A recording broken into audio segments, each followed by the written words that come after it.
આજે આપના માટે લઈને આવ્યા છીએ રાજકોટના રૈયા રોડ વિસ્તારથી તદ્દન નજીક 3 BHK ટેનામેન્ટ, તે પણ મોટા ફ્રન્ટ સાથેનો.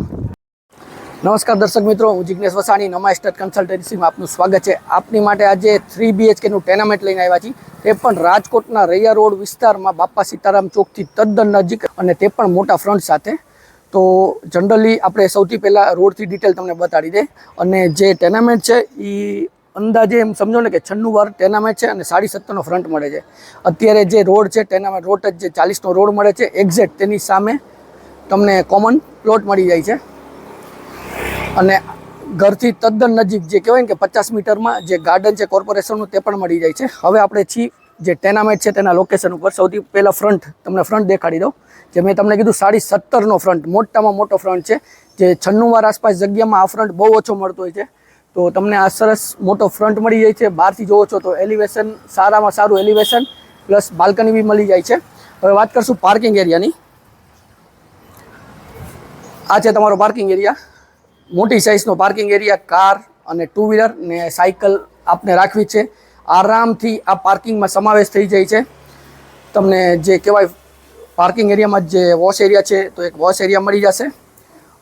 એની સાથે જે અંડરગ્રાઉન્ડ સ્ટોરેજ છે, જે અંદાજે 8 થી 10,000 લીટરનું અંડરગ્રાઉન્ડ સ્ટોરેજ અને કોર્પોરેશનની લાઇન. પાણી માટે જરાય ચિંતા નથી, બોર બી છે અને કોર્પોરેશનની લાઇન બી છે. વાત કરશું હવે આપણે અંદર ટેનામેન્ટની. સૌથી પહેલાં આમાં તમને સેફટી જે ગ્રીલ કહેવાય, મકાન જૂનું છે પણ ગ્રીલ ને એ બધું છે, નાનું મોટું રિનોવેશન કરાવો એટલે સારામાં સારું થઈ જશે. પ્લસ બીજો main door, double main door મળી જાય છે. એની પછી વાત કરીએ આપણે લિવિંગ એરિયાની. લિવિંગ એરિયા જોઈ શકો છો કે આ સાઈડ તમારે ફર્નિચરમાં સોફા નહીં કરવું છે તો બેસ્ટ જે કહેવાય પ્લાનિંગ બેસી શકે છે. એક્ઝેક્ટ એની સામે ટીવી યુનિટ રેડી છે, તો આમાં તમે તમારું ટીવી યુનિટ પણ સેટ કરી શકો છો. જે ગેટની બાજુમાં જ 2 વિન્ડો મળી જાય છે, તો હવા ઉજાસ અત્યારે બી જોઈ શકો છો કે હવા ઉજાસ ફૂલ છે. અને સાથે પીઓપી, તો પીઓપી બી સરસ અને લાઇટ્સ સરસ લગાડેલી છે. તો આ હતું આપણું લિવિંગ એરિયા. હવે ત્યાંથી તમને વાત કરું ડાઇનિંગ એરિયા. ડાઇનિંગ એરિયાની વાત કરીએ તો એ બી સ્પેસ મોટામાં મોટી છે. 6 સીટર આરામથી તમે આમાં ડાઇનિંગ ટેબલ સેટ કરી શકો છો. એનાથી જ નજીકમાં તમને બેસિંગ મળી જાય છે અને એની બાજુમાં સ્ટોરેજ એરિયા.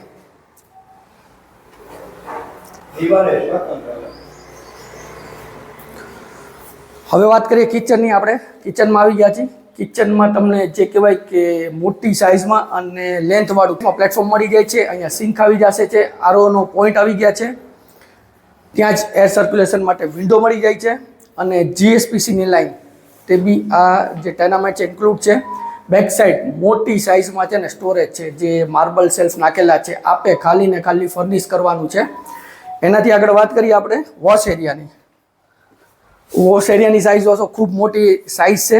જ્યાં વોશ એરિયાનો અલગથી પાર્ટ છે, પ્લસ તમારે જે વોશિંગ મશીન રાખવું છે એની માટેનું બી અલગથી સ્ટેન્ડ છે. અહીંયા એક જે કહેવાય માર્બલ લગાડેલું છે, જે ગ્રેનાઇટ કે માર્બલ કે, તો આના ઉપર બી તમારે કદાચ વોશ બેસિંગ મૂકી અને જે પ્રોવિઝન ઊભા વાસણનું ને કરવું છે કરી શકો છો. પ્લસ આમાં બેક સાઈડ તમને જે કોમન પ્લોટ મળે છે, એટલે સામે તમને બતાડ્યો તો આ બેક સાઈડનો કોમન પ્લોટ, તો હવા ઉજાસ છે ને એ સારામાં સારો આ ટેનામેન્ટમાં મળવાનું છે. પ્લસ સેફટીના હિસાબે જે ગ્રીલ નહીં પ્રોપર લગાડેલું છે અને મોસ્કીટો નેટ બી લગાડેલી છે.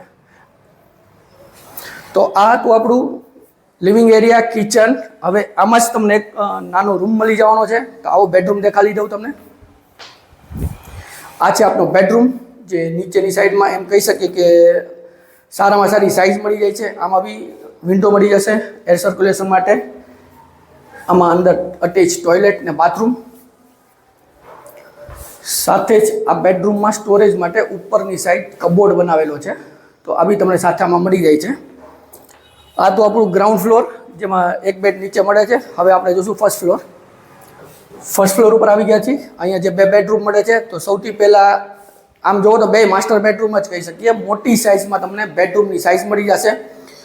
તમારે જે પલંગ જે આપણે કહેવાય એનું અરેન્જમેન્ટ કરવું છે આ સાઈડ કરી શકો છો. વિન્ડો મળી જશે એર સર્ક્યુલેશન માટે. હવા ઉજાસ સારામાં સારા જોઈ શકો છો.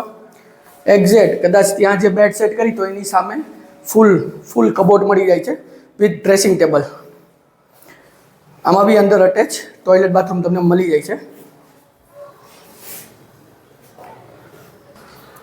આ છે સેકન્ડ બેડરૂમ. મેં કીધું ને કે ઉપર 2 માસ્ટર બેડરૂમ જ મળે છે. આ સેકન્ડ માસ્ટર બેડરૂમ તમને મળી જાય છે. મોટી સાઇઝમાં બેડરૂમ છે અહીંયા બી હવા ઉજાસ માટે વિન્ડો એક અહીંયા મળી જાય છે, વચ્ચે જે બાલ્કની પડે છે અને એની બાજુમાં બી એક વિન્ડો મળી જાય છે. એક્ઝેક્ટ તમને દેખાડું છું અત્યારે કે જે કબોર્ડ, ફૂલ કબોર્ડ, વચ્ચે ડ્રેસિંગ ટેબલ મળી જશે તમને, અને બાલ્કની જે સિટિંગ બાલ્કની કહી શકે તો બાલ્કનીનો રોડ વ્યૂ મળી જશે આપને. અને સામે જે આપણે કોમન પ્લોટની સ્ટાર્ટિંગમાં જ વાત કરી તો આ કોમન પ્લોટ છે સોસાયટીનો, અને જે આમાં બી તમને અટેચ ટોયલેટ બાથરૂમ મળી જાય છે. તો અત્યારે ટેરેસ ઉપર આવી ગયા છીએ. આ ટેરેસની જગ્યા જોઈ શકો છો, ટેરેસ મળી જશે અને ઉપરની સાઈડ સોલાર, જે વોટર સોલાર છે તે પણ ફિટ કરેલું છે. અને 2 પાર્ટ, એક જે તે પાર્ટ ને એક આ રોડ સાઈડ પાર્ટ પડે છે. તો આ બી તમારે જે અગાસી ટેરેસ આપણે કહી એ સારામાં સારું છે. કદાચ અહીંયા આપણે હિંચકાનું પ્રોવિઝન, નાનું ગાર્ડનિંગ કરવું છે તો અત્યારે આ સિસ્ટમ જે બધા કરતા હોય છે, તો સ્પેસ સારી છે, કરી શકો છો. પાણીની સારામાં સારી છૂટ છે, આરએમસીનું પાણી છે, બોરમાં સારું પાણી છે, અને લોકેશન કહેવાય તો બેસ્ટ છે, કારણ કે જે 7.5નો ફ્રન્ટ મળે છે, જે 96 વારમાં તો બહુ ઓછા આવા મકાન તમને જોવા મળતા હોય છે.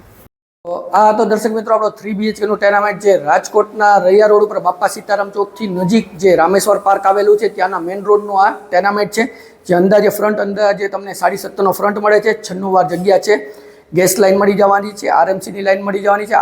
આરએમસીની લાઇન સિવાય જે અંડરગ્રાઉન્ડ સ્ટોરેજ છે 8 થી 10,000 લીટરનો તે બી સાથે તમને મળે છે. પ્લસ જે સેમી ફર્નિશ દેખાયું કે બેડરૂમમાં કબોર્ડની કરેલા છે, ટીવી યુનિટ કરેલું છે, પ્લસ કિચનમાં જે ખાના જે ડ્રોવર આવે એ કરેલા છે, અને બીજું જે ટોટલી ફ્લોરિંગ છે ને એ માર્બલ ફ્લોરિંગ તમને આમાં મળે છે. તો દર્શક મિત્રો, આ ટેનામેન્ટની વધારે ડિટેલ જાણવી છે તો ડિસ્ક્રિપ્શન બોક્સ ચેક કરો, કમેન્ટ કરો, અને સ્ક્રીન ઉપર નંબર આપેલા છે એમાં પણ અમારો સંપર્ક કરી શકો છો. જો આપને વિડીયો સારો લાગ્યો તો વિડીયોને લાઇક કરજો, શેર કરજો, અને જો આપે અમારી ચેનલ સબસ્ક્રાઇબ નથી કરી તો આજે સબસ્ક્રાઇબ કરો અને બેલ આઇકોન ઉપર ક્લિક કરવાનું ભૂલશો નહીં, જેથી અમારા નવા વિડીયોની અપડેટ આપને મળતી રહે. હું જિગ્નેશ વસાણી રજા લઉં છું. ફરી મળશું નવા વિડીયો સાથે. ત્યાં સુધી જય ભારત.